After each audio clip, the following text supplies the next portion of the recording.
But some describe NFT as DeFi's kind of second act. And just as what we've seen with cryptocurrencies helped really establish a decentralized financial system, NFTs have kind of helped artists bypass the middlemen and the gatekeepers of the traditional art scene.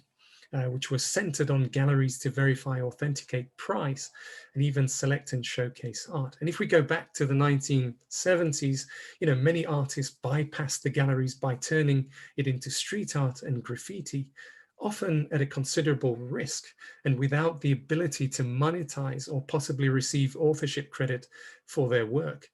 By decentralizing and democratizing this kind of art market, more individuals are able to control what they want to display, sell, and easily transfer their works without the need for the traditional or conventional type of infrastructure.